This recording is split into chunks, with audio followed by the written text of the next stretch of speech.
E aí, pessoal, começando mais uma segunda Gestáltica e vamos de grupo de estudos. Hoje nosso estudo vai ser sobre PHG e a gente está iniciando o capítulo 11 com o tema Crítica de Teorias Psicanalíticas do Self.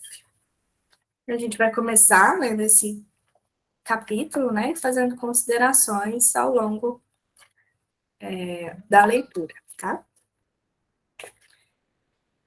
1. Crítica de uma teoria que torna o self ocioso. A função self é o processo figura fundo nos contatos fronteira no campo organismo-ambiente. Essa concepção é tão acessível na experiência comum como na experiência clínica, e além disso, é tão útil na terapia que nos defrontamos com o problema de por que ela é desconsiderada ou inteiramente descuidada nas teorias correntes. Neste capítulo, vamos discutir, portanto, as insuficiências dessas teorias da consciência, que são geralmente propostas sob a forma de teoria do ego. Posteriormente, capítulo 13, veremos que a função self é tratada mais adequadamente pelo próprio Freud, só que, devido a uma teoria falha da repressão, ele atribui o trabalho criativo dessa função, na sua maior parte, ao inconsciente. As dificuldades das teorias ortodoxas começam quando diferenciam entre a consciência sadia e a consciência doente, porque a consciência sadia é considerada ociosa, dinamicamente ociosa na teoria e, portanto, praticamente ociosa na terapia. Ela não faz nada. É somente a consciência doente que é efetiva, e é somente a esta que se presta atenção com o objetivo de tirá-la do caminho. Considere o seguinte trecho de O Ego e os Mecanismos de Defesa, de Anna Freud. Quando as relações entre as duas potências vizinhas, ego e id, são pacíficas, o primeiro desempenha admiravelmente seu papel de observar o segundo. Impulsos instintuais distintos estão perpetuamente abrindo caminho à força do id para o ego, onde ganham acesso ao sistema motor, por meio do qual obtém satisfação. Em casos favoráveis, o ego não põe objeções ao intruso, mas coloca suas próprias energias à disposição do outro e se limita a observar. O ego, se consentir com o impulso, não tem absolutamente importância. E aqui mostra, né, evidente o que traz na fala dele, que o self ocioso no sentido de, poxa, se é doente, ele tem uma função, mas se ele está saudável, o que entra, né, o id assume ali, e o ego se põe a observar, assim. Neste trecho, há, em primeiro lugar, naturalmente, uma verdade importante. O impulso assume a dominância pela autorregulação organísmica, sem esforço deliberado. A identificação com o que está dado. Em nossos termos, o ego é uma etapa progressiva da função self. Mas dizer que o impulso abre caminho à força, sob a forma de um intruso, e que o ego não põe objeções, é um emprego estranho das palavras. Como se não houvesse, em circunstâncias favoráveis, um processo unitário do self como fundo. E desse modo, em todo o trecho, coloca-se o carro na frente dos bois, em lugar de se iniciar por um contato pré-diferenciado de percepção, movimento e sentimento, que em seguida se desenvolve à medida que os obstáculos e os problemas se tornam mais definidos. É necessário para o ego colocar suas energias à disposição do outro e etc. Na realidade, entretanto, não poderemos indicar um impulso que não fosse também uma percepção e um movimento muscular. Então, é importante que a gente tenha aqui, né, que é uma crítica que ele faz, essa ideia que a gente tem hoje, né, na teoria do self de totalidade. Aqui tá, ele fala sobre uma ideia de um intruso, né, que seria o id, o impulso que vem, dessa dominância entre partes e configurações ali, e, na verdade, o que a gente tem dentro da teoria do self, da nossa teoria do self, é essa fluidez, né, entre essas funções. Então, o self desempenha todas as funções, mas cada uma em seu determinado momento ali, né? Elas estão coexistindo, na verdade. Se sobrepõem. Nós sabemos como conceber a relação entre organismo e ambiente indicada pela frase: o ego se limita a observar, a estar consciente, e não tem absolutamente importância. A awareness não é ociosa, ela é orientação, um processo de apreciação e aproximação, processo de escolha de uma técnica e, em toda parte, está em interação funcional com a manipulação e o excitamento crescente do contato mais íntimo. As percepções não são meras percepções, elas se avivam e se aguçam e atraem. Nosso processo de figura e fundo que está sempre ali fluindo, né? Então, estamos sempre tá sempre a nossa percepção, né? Uma figura, um fundo que está ali coexistindo também. Então, a gente não pode ignorar o fato de que a gente está sempre funcionando, né? Não é algo que a gente pode pensar que estamos apenas como observadores da nossa existência. A gente está sempre atuando no campo, né? Até mesmo nos sonhos. As percepções não são isso. Durante todo o processo, há descoberta e invenção, e não contemplação. Porque, embora a necessidade do organismo seja conservativa, a satisfação da necessidade sã pode vir da novidade do ambiente. A função id torna-se cada vez mais a função ego, até o ponto de contato final e liberação. Exatamente o contrário do que afirma a senhorita Freud. É em circunstâncias favoráveis, quando o id e o ego estão em harmonia, que o trabalho criativo de awareness é mais patente e não deixa de ter importância. Suponho, pois, que este não fosse o caso, porque funcionalmente a awareness deveria ser... é uma pergunta. Suponhamos que este não fosse o caso, porque funcionalmente a awareness deveria ser de alguma maneira necessária. Porque a satisfação não poderia ocorrer e a atenção ser liberada enquanto o animal está vegetando num sono sem sonhos. É porque contatar o presente inusitado exige um funcionamento unificado das faculdades. Então, mais uma vez, né, o que ele traz aqui é que dentro do ciclo de contato a gente vê muito também que a gente parte ali dessa função id, né, de observar de sentir, né, de estar atento e percebendo as nossas sensações corporais, nossos movimentos, né, e o nosso organismo como um todo, para dar-se conta e passar para aquela função ego, né, de discriminar, nomear, para a gente conseguir estabelecer contato, né, com o mundo e com os outros e até com a gente mesmo. Então, a partir do momento que a gente está em contato, a gente não pode ignorar que estamos funcionando ali no campo, né? Não é uma estrutura, a gente não é passivo na nossa existência. Então, a awareness, eu lembro que a gente já falou sobre isso, é sempre um gerúndio, né? A gente está sempre sendo e não simplesmente existindo, né? Ou observando as coisas acontecerem sem nenhuma participação. Alguém quer falar alguma coisa, gente, antes de continuar? Diga, Maria. Que a psicanálise ela olha para o lado doente. Então, é uma técnica, certo? Né? Eles olham para esse lado.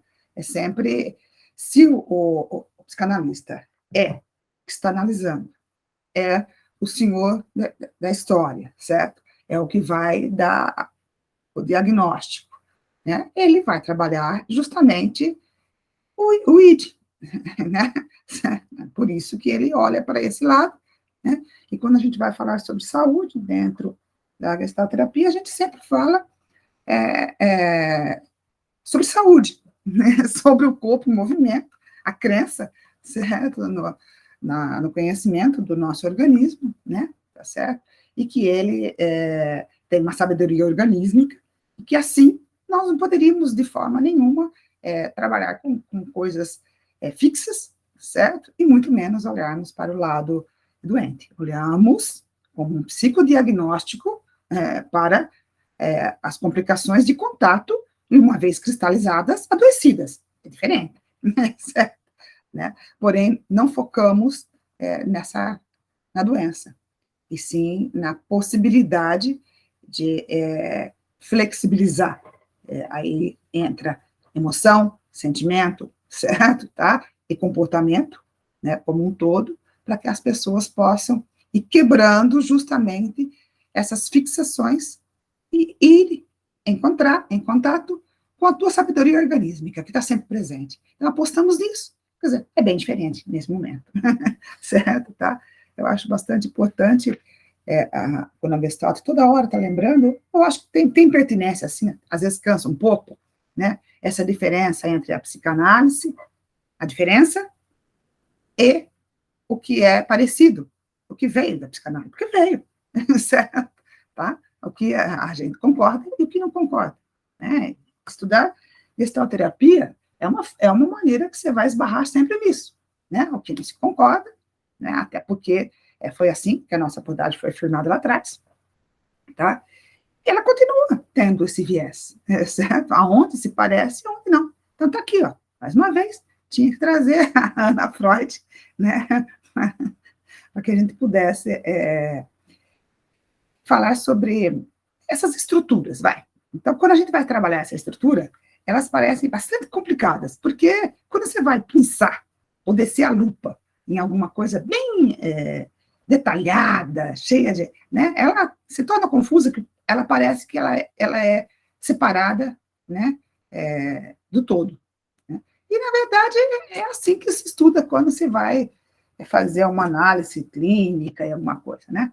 Mas acaba dando nisso aquilo que a Lara falou, que a gente olha as funções em contato, e estando em contato, é sempre aquilo que a gente busca, que é o corpo dando as respostas, né? Pondo o nosso cliente como protagonista da sua história e a gente acompanhando. Daí, né, a consciência, a awareness, ser o objetivo o tempo todo, certo? Então, vai por baixo, o que está sob, para chegar naquilo que nos interessa. Tá? E a estrutura não poderia ser separar de ego dessa forma. Né? A toda hora as coisas estão em movimento, é como se o jogo está sendo jogado. Aí o gerúndio. E não pensar sobre o jogo. Né? Pensar sobre o jogo já é um grande problema. Né? Não sei vocês, mas é claro que eu já me vejo fazendo muito isso. Daí eu me chamo a realidade. Opa, porque eu estou fazendo o quê? Eu estou pensando sobre os problemas do meu paciente. Eu não estou vivendo os problemas do meu paciente. E ele sinalizando o quanto que aquele problema já não é aquele que eu estou pensando, é outro. Porque se o jogo está sendo jogado, certo? Daí eu perco o jogo, né? Eu não posso estar pensando no jogo. Eu tenho que jogar o jogo quando está sendo jogado. Essa é uma diferença sutil, né? Que é só mesmo quem está dentro da abordagem que pode compreender. Parece assim que tem uma discrepância, mas não é, ela faz todo sentido. Né? Essa falta de sentido, né? De dar uma explicação a priori. Né? Isso cria... Nunca a explicação vem a priori. Ela vem no jogo sendo jogado, que é o fenômeno. Né?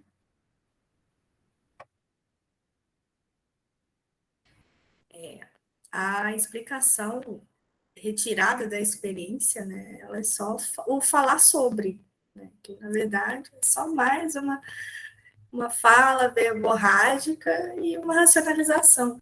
Então, perde-se energia ao falar sobre e acaba que a gente não faz muito a respeito disso, né? Então, realmente, quando está desconectado do fazer, né, do estar no mundo, do aqui e agora, perde-se a possibilidade de você fazer algo a respeito.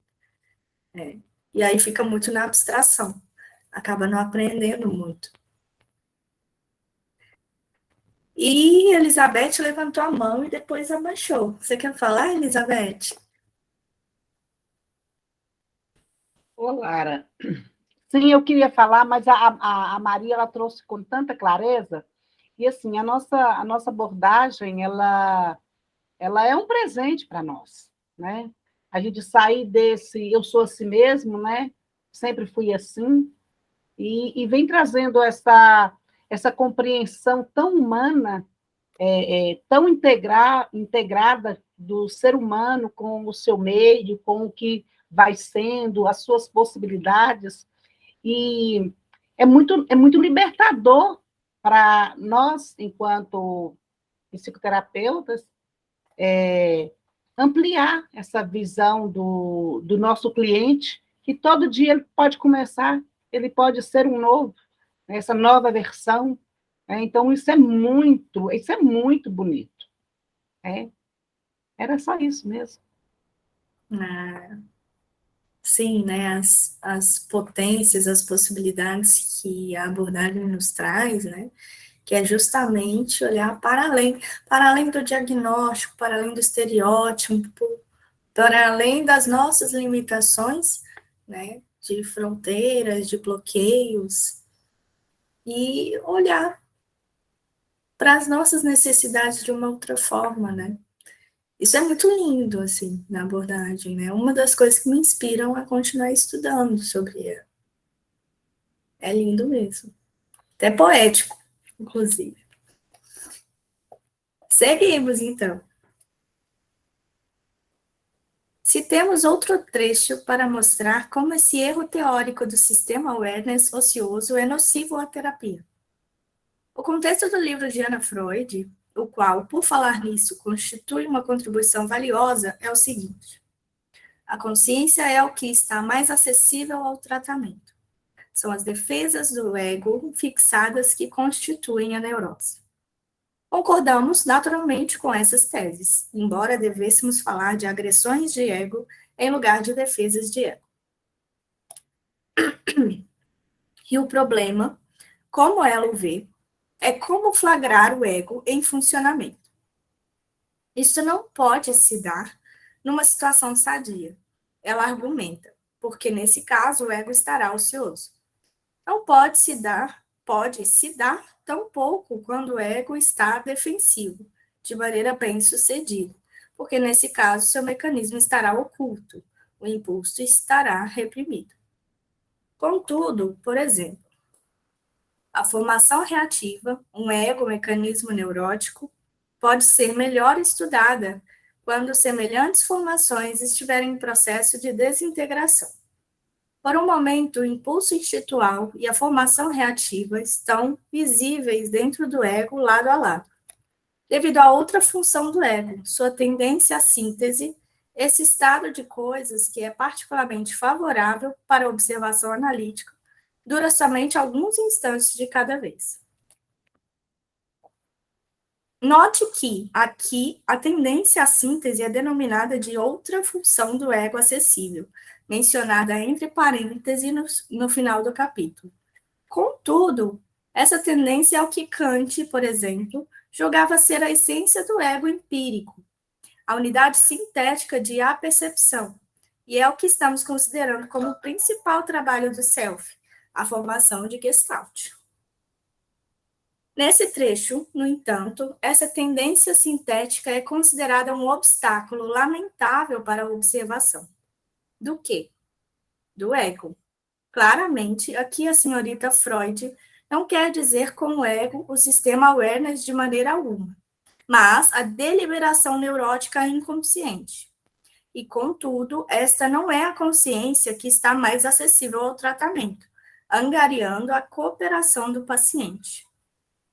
A alternativa é o que estamos sugerindo desde o princípio: analisar precisamente a estrutura das sínteses, que o paciente se concentre em como suas figuras estão incompletas, distorcidas, inábeis, débeis, obscuras, e que as deixe se desenvolver até atingirem um maior completamento, não evitando a tendência sintética, mas mobilizando-a mais. Nesse processo é despertada a ansiedade e os conflitos emergem.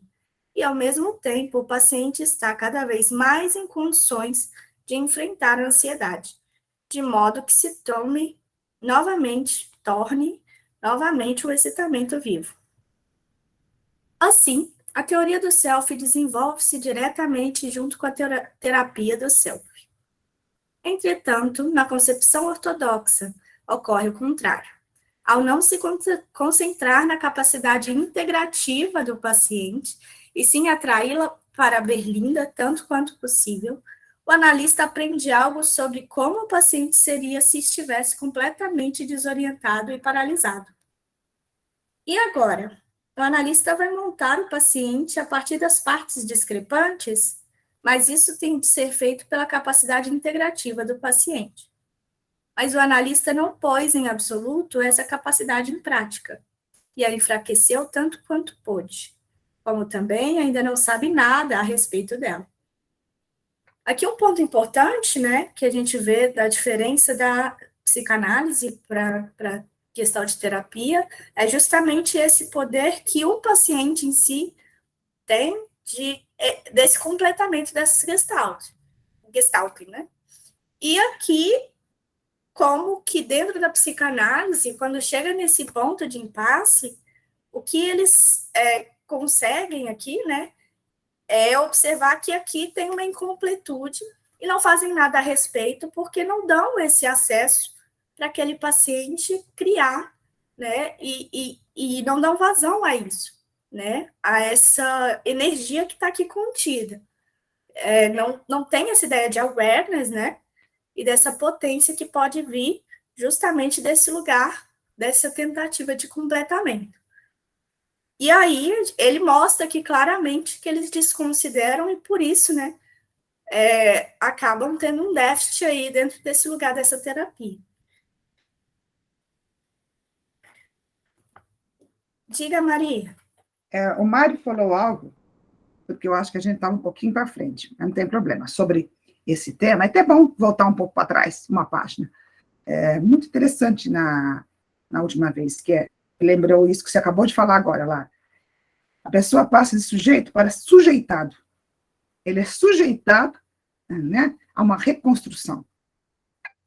É uma maneira de trabalhar, né, e acredito que aquela reconstrução, através justamente da transferência, é o que dá certo, né, tá certo?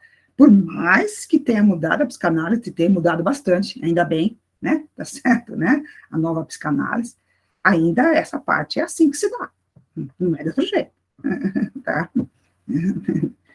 Isso fica sempre esse tipo de estrutura.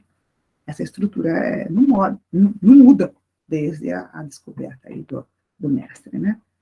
Eu achava bastante importante por isso, né, para que a gente possa discutir a psicanálise de uma maneira geral, né?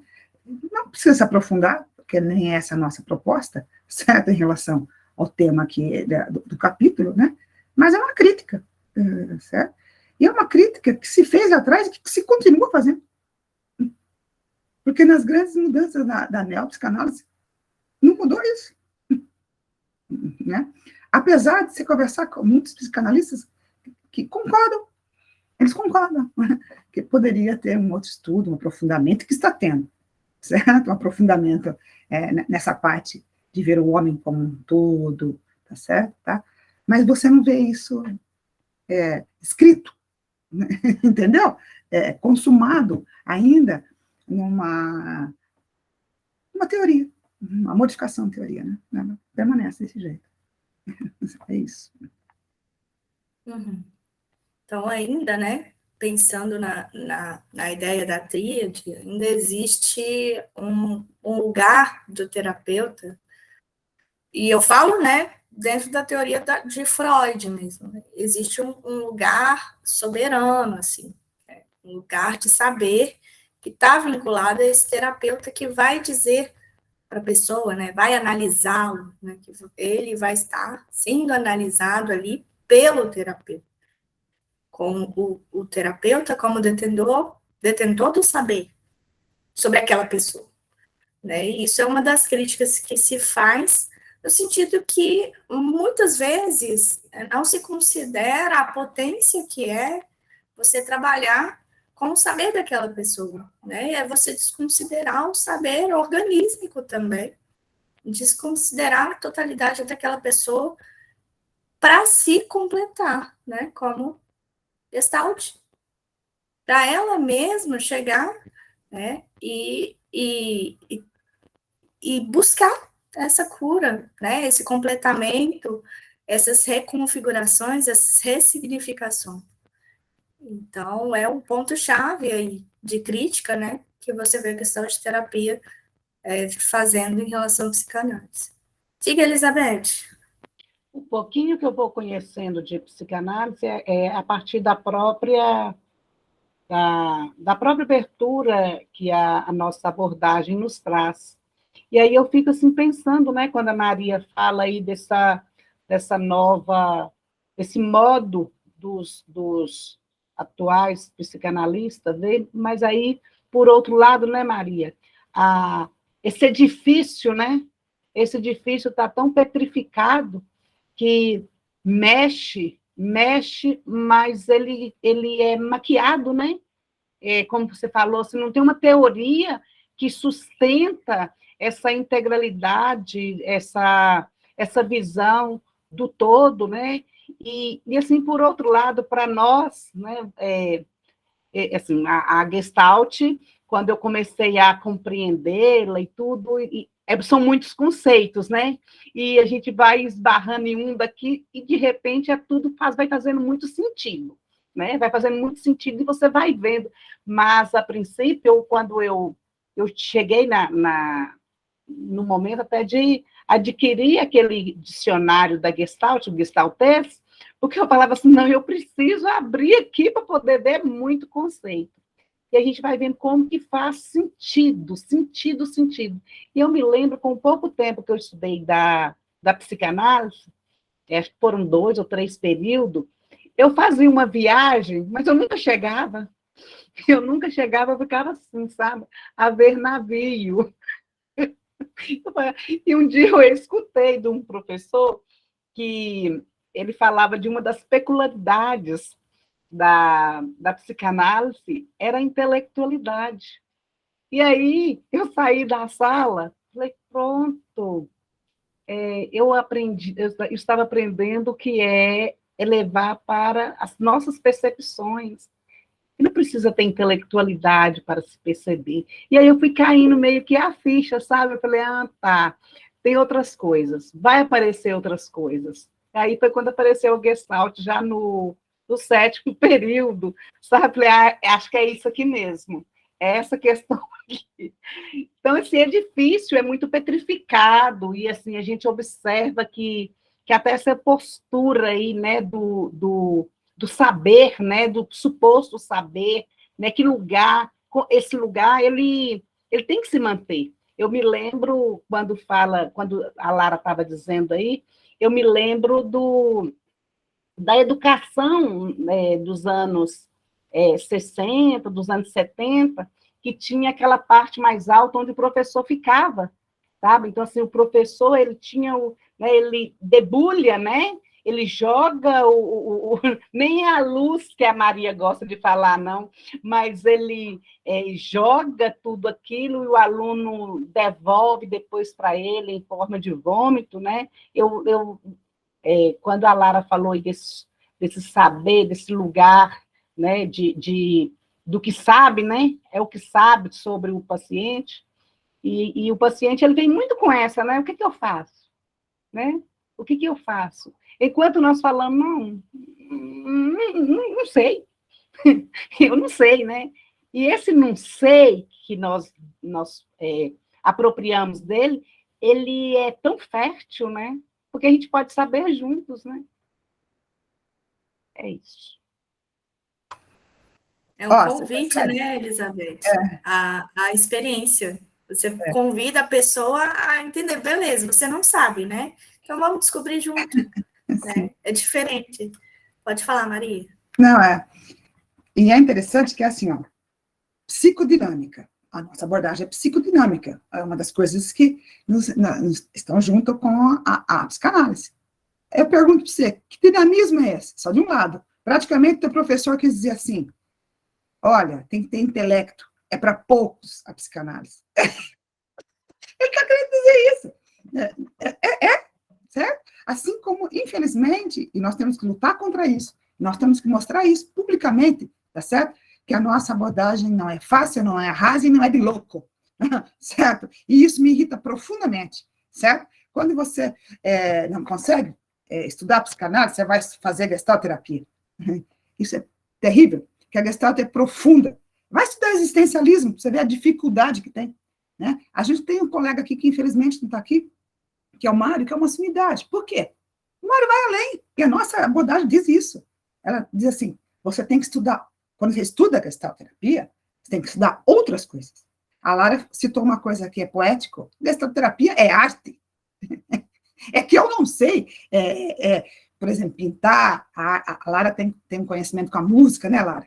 Né? Então, eu adoro, sinceramente, gente, agora que eu tenho batido cabeça com essa questão de postar aí, que eu estou sem ninguém para me ajudar, uma das coisas que me ajuda muito é a música, porque como no passado eu sempre escutei muita música, e eu não vou por aquela música que diz, se você puser essa música, você vai bombar. Eu vou por música que para mim faz sentido com aquilo que eu estou postando. Ela completa para mim, né? Eu imagino que completa, se o outro lá vai compreender, eu não sei, né? Sempre parto do princípio do que eu escrevo em minha mente, eu tenho que gostar.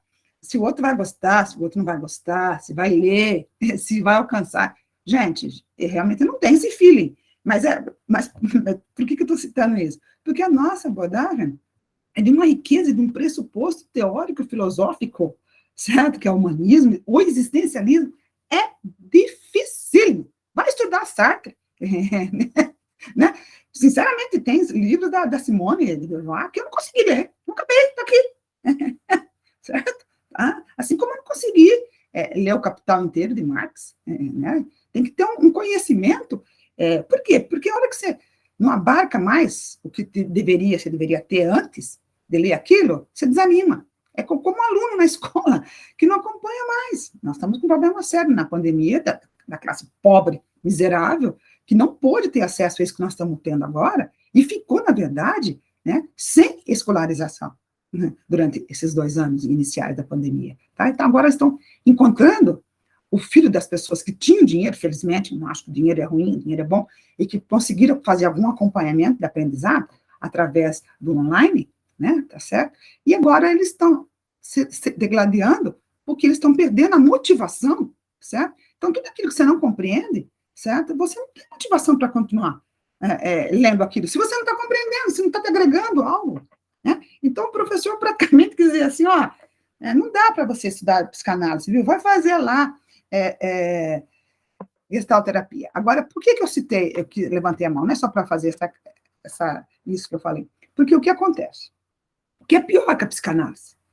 Porque muitas outras abordagens, não é só nossa, nós temos outras abordagens, Roger é um deles, dão volta, mas chegam na mesma situação, que é o quê? Proporcionar um acréscimo ao cliente que está à nossa frente. E a psicanálise, muitas vezes, porque quem é autoridade é o dito cujo analista, certo? Tá? Né? O cliente não tem um aprendizado real. Então, ele se sente no chão, sem a psicanálise. Por isso que a psicanálise dura-se muito, gente.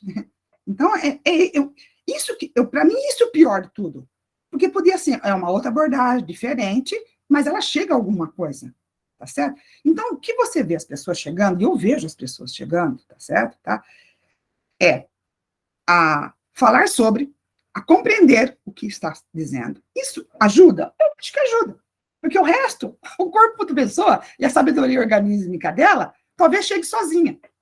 Mas não com aquilo que o analista passou para ela. Entende a diferença?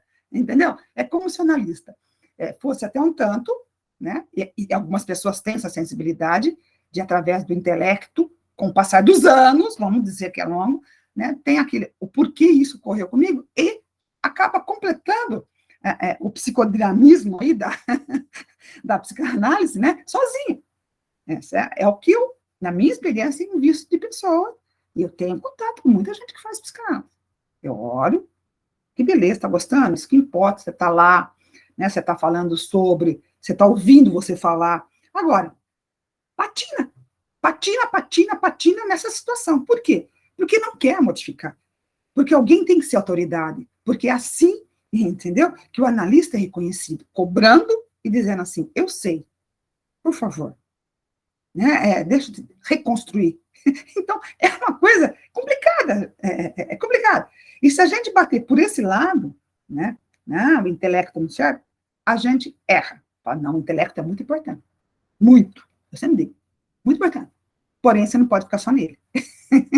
E ele vira, ao invés de se tornar uma coisa benéfica, que deveria ser, né? O conhecimento da humanidade é uma coisa benéfica, a humanidade tem que conhecer, não pode ficar na ignorância, né?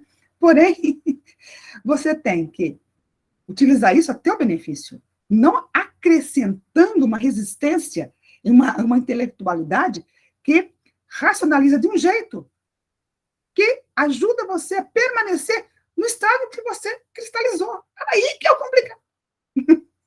Aí que é o complicado. A Lara, você está com a gente também de 15 dias do encontro de Gestáltico, quando você consegue, nas terças de 15 dias? A gente vai ter uma manhã.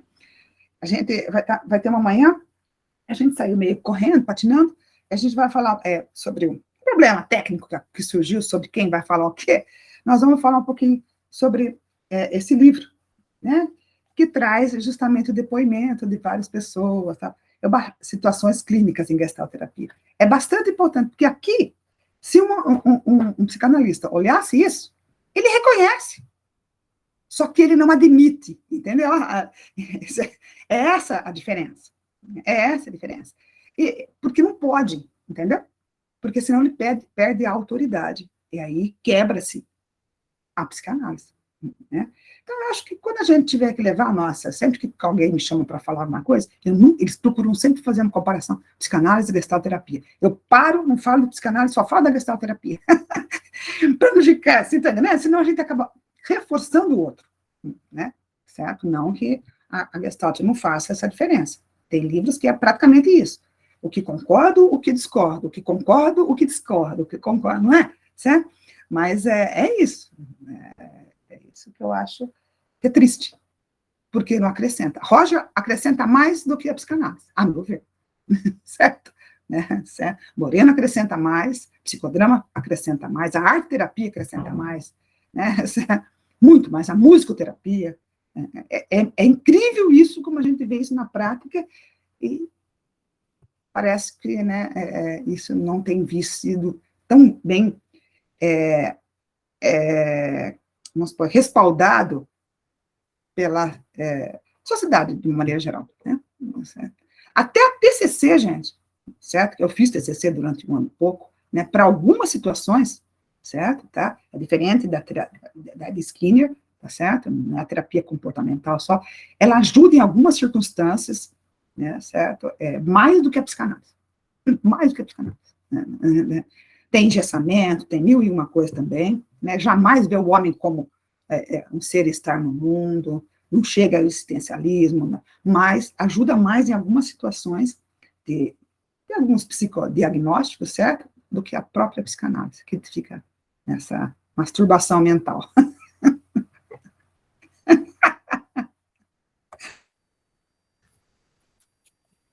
Fritz trouxe esse termo, né? Muito engraçado. Masturbação mental.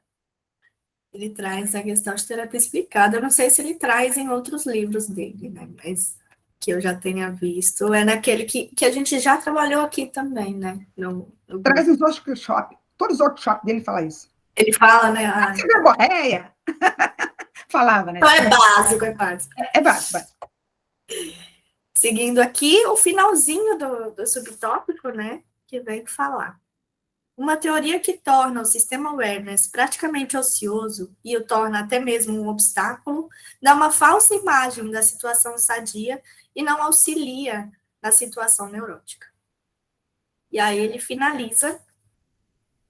A gente tem mais 10 minutinhos, então acho que dá para fazer o 2 aqui, sobre o tópico 2. Talvez a gente não termine, mas aí eu sinalizo para vocês lá no Telegram, onde a gente parou, para vocês terem acesso na próxima vez que a gente retomar. 2. Crítica de uma teoria que isola o self dentro de fronteiras fixadas. A maioria das teorias ortodoxas segue o modelo anterior. Menos típica é a teoria do ego e suas fronteiras de Paul Fidern. Gente, não sei se é assim que fala. As citações que se seguem são de um trabalho sobre a higiene mental do ego psicótico. Nessa teoria, o ego não está ocioso. Ele age e é sentido como uma unidade sintética existente.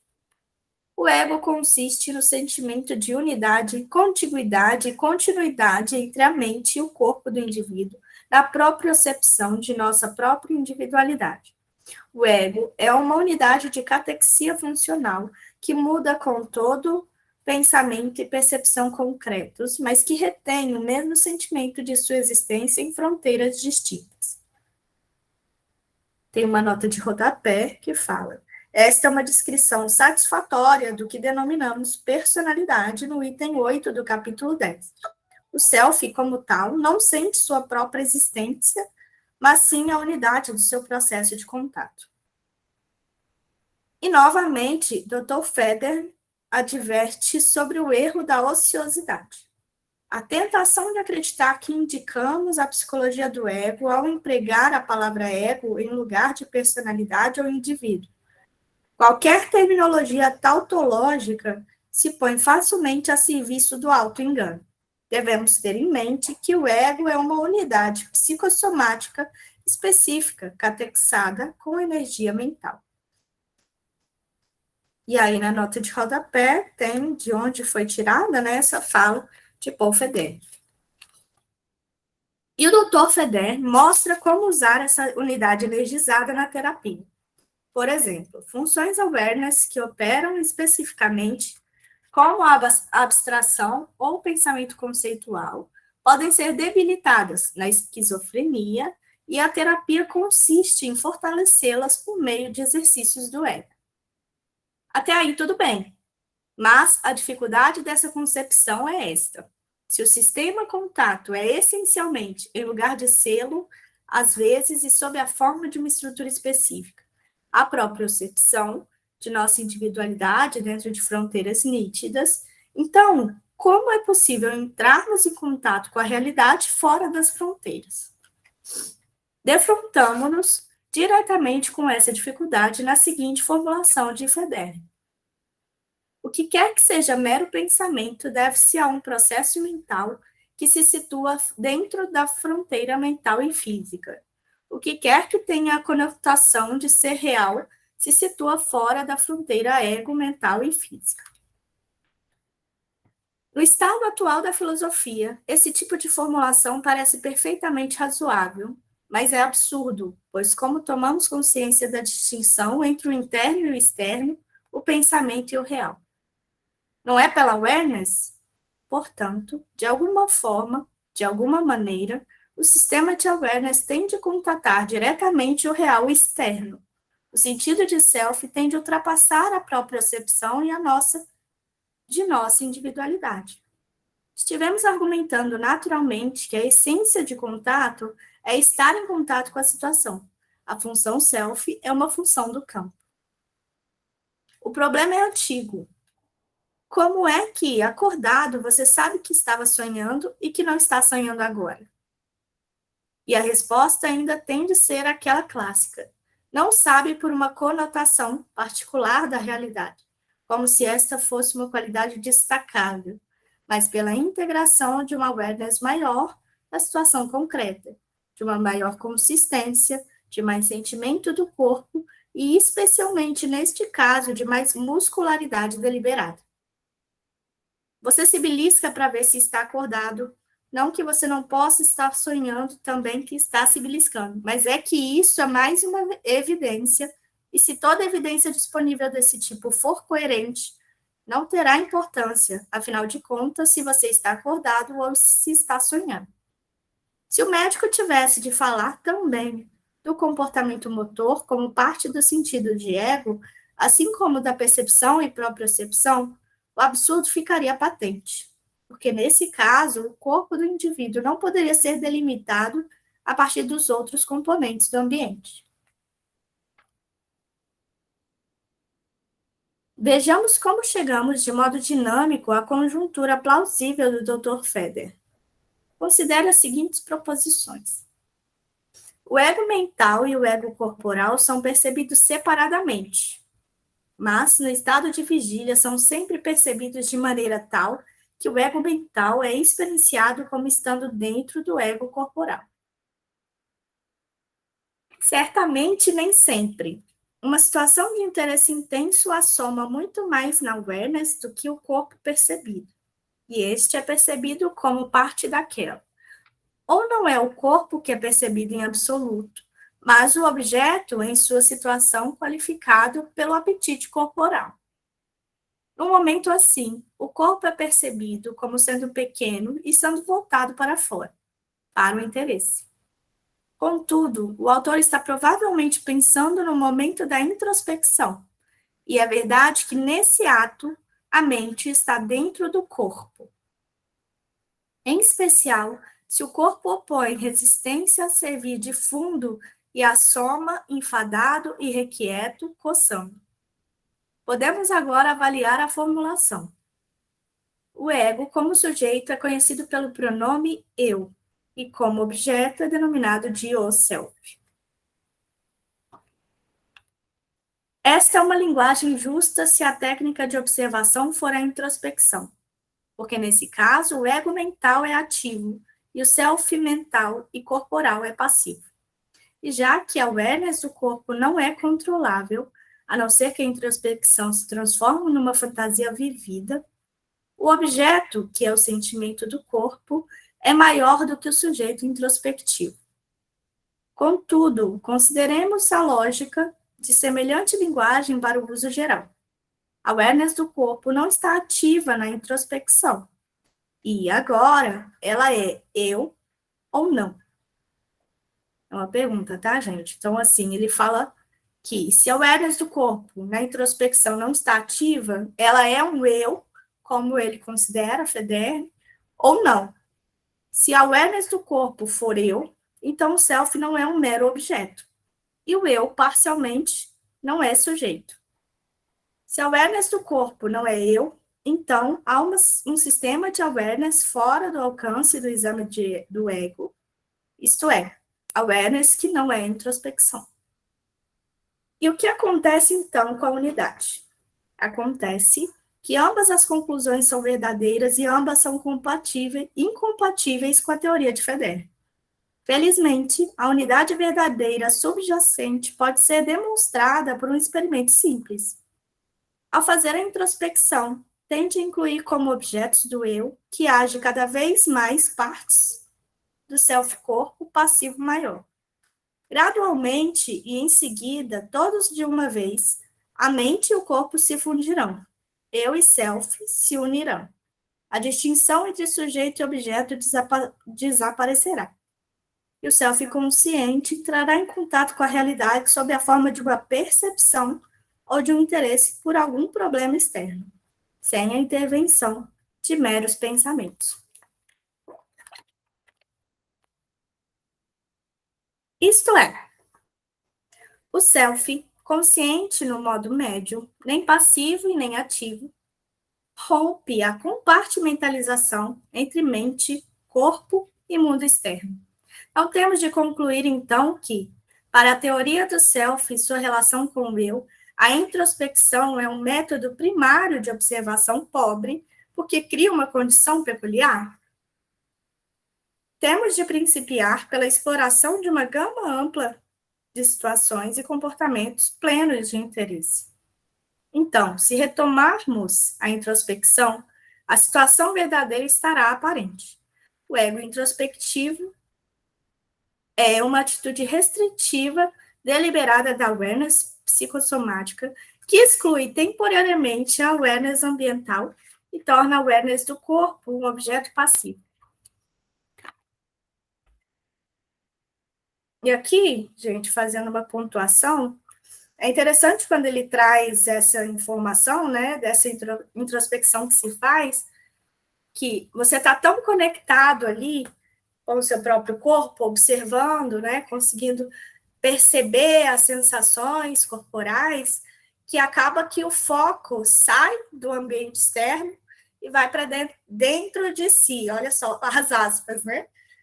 Porque aí, falsamente, você cria uma experiência de que você não está conectado com o meio, mas você está.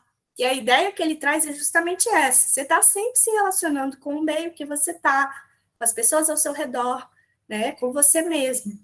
Então, a partir do momento que ele traz isso, ele fala, tudo bem, a gente pode pensar que no momento de introspecção, fica no fundo essa ideia do ambiente. Mas se só nesse momento isso acontece, será que é válida essa experiência? Porque ela perde uma parte da totalidade que é o ser humano, né? Quando esse processo de restrição deliberado é inconsciente, quando a função ego de alienação é neurótica, então há a sensação de uma fronteira fixada do self e de um centro ativo isolado. Contudo, essa existência é criada pela atitude. E, nesse caso, temos também meros pensamentos esvaziados de realidade. No entanto, no contexto da introspecção consciente, os pensamentos são realidade. São a situação concreta quando se exclui o ambiente. E, então, o self delimitado e seu centro ativo constituem uma gestalt adequada. Entretanto, em geral, o self consciente não tem fronteiras fixadas. Existe em cada caso ao contatar alguma situação concreta e é limitado pelo contexto do interesse, pelo interesse dominante e pelas identificações e alienações resultantes. Então, basicamente, o que eu tinha trazido, né, que nesse capítulo fala, subtópico, que é falando sobre essa crítica que ele faz quando se pensa nesse lugar da introspecção, né, de você fixar o self especificamente em si mesmo, né, desconsiderando o ambiente. E aí ele fala que possivelmente isso é possível de alguma forma, mas na introspecção. Então, de alguma forma, a crítica dele vem desse lugar, né? Que dentro da realidade que a gente tem, né, da teoria que a gente tem dentro da Gestalt terapia, a gente está sempre em relação. Mas, na introspecção em si, a gente tem um apagamento, de certa forma, dessas sensações externas, né, dessa forma externa que o ambiente nos afeta. Alguém quer falar antes da gente finalizar?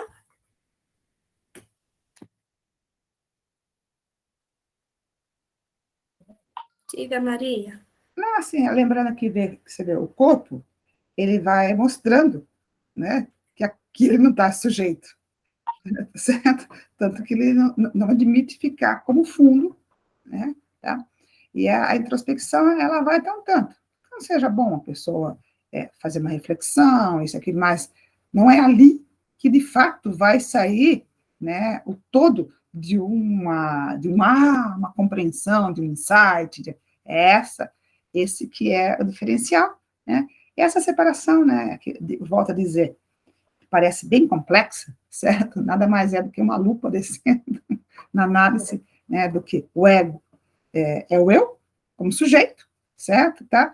E o self é objeto, certo? Né? Como se o self pudesse existir sozinho, né, e não em interação, tá? Nós sabemos que não é nada, não significa nenhuma estrutura, não significa nada. Nenhuma das estruturas, inclusive, né, se elas não tiverem em relação, tá? Certo? E essa relação, né, claro que é a relação do homem consigo mesmo, por isso que diz, certamente nem sempre dá para fazer isso. Por quê? Porque existe, muitas vezes, né, algo mais importante do que está na nossa frente, que está chamando a nossa atenção. talvez uma lembrança, ou talvez algo que está dentro. Então, essa relação do fora e dentro, ela é muito subjetiva. Se o interesse da pessoa, né, por mais bonito que o que está acontecendo na tua frente, por mais motivador, for algo interno, ela vai estar ligada nisso. Tá certo? E é isso que é a tua figura naquele momento. Né? E daí o outro não compreende como que a figura, né, do interesse não é a beleza que está à tua frente. E aí vai, né? Porque tudo é uma questão do que para um é a sede naquele momento, né? Eu tenho sede de quê? Eu tenho sede do quê?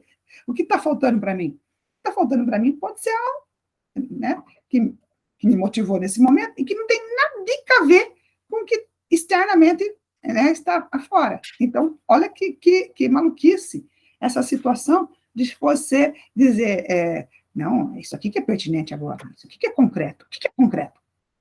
Eu pergunto. Aí entra a Einstein, né? Nós estávamos falando sobre a importância de um conhecimento amplo e geral, né, da física quântica, inclusive. Olha que coisa complicada. Vai estudar a gestalterapia, né? Que a realidade não é essa que nós estamos na nossa frente, tá certo? Tá? Né? A realidade vai para além disso. A realidade ela se dá de uma forma que, por exemplo, para a Vanusa pode não ser nada do que eu estou falando agora. Ela está em outra. A sintonia dela é essa. E aí, nós vamos tratar a sintonia de nós quatro igual aqui. É esquizofrênico, você concorda? Que é uma bateção de cabeça que não vai levar em nada. Né? Podemos falar grandes teorias bonitas aqui, procurar, né, várias coisas que a humanidade abarcou e como conhecimento, mas não vamos chegar, né, ao que a Vanusa está precisando, ao que eu estou precisando. Eu estou precisando de alguma coisa que me ajude no dia de amanhã. A hora que for apresentar no encontro gestáltico os casos clínicos, é o que está na minha cabeça. E daí estou lembrando que eu tenho que atender 8 horas da manhã, depois eu tenho que atender à tarde, e vai chegar 9 horas da manhã e eu vou ter que fazer um improviso criativo. Tá? E que não é muito da minha pessoa. Certo? Então, quer dizer, eu vou aprender muito amanhã. Então, é isso que está me pegando, que é o que já me motivou logo cedo, a hora que eu acordei, eu já comecei a pensar nisso. Falei, esse negócio não vai acabar bem. Ou vai, né, gente? Mas, assim, então, é nesse sentido que eu quis trazer como exemplo de que não tem essa do fora e do dentro. Tá certo? Tá? Você quer coisa que está mais fora e mais em contato do que isso que eu estou dentro, nesse momento? É meu. Isso, para mim, é o que está na figura. Eu não sei como vai ser durante o dia amanhã que estiver trabalhando. Mas é assim que as coisas se dão entre uma outra pessoa. Que bonito. É isso que eu queria acrescentar aqui. E que a introspecção, pela introspecção, realmente, ela é rasa. Né? Tá certo? E que pode até começar por ela, mas não pode parar nela. Parou nela, você fica no meio do caminho.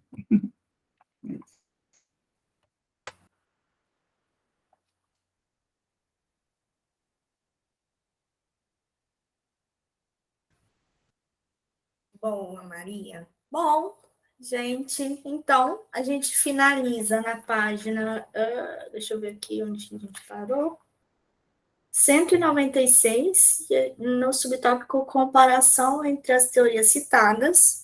Que pena, Suene, só chegou agora para o encontro, ele acabou de finalizar, mas eu vou disponibilizar no YouTube, tá? Inclusive, assim que finalizar a gravação e tiver disponível para mim, eu já coloco lá, para vocês terem acesso à íntegra aos encontros, né? Porque essa é a ideia do projeto, que tenha esse lugar, esse espaço aqui para todo mundo compartilhar. E é isso, finalizamos mais um encontro. Eu agradeço todo mundo que esteve aqui. Antes da gente finalizar, eu queria só tirar nosso print matinal das nossas segundas-feiras. Suênia, você pode abrir a câmera ou não? Só para saber, para a gente tirar o print. Se não quiser, não precisa também, não. Tá tranquilo.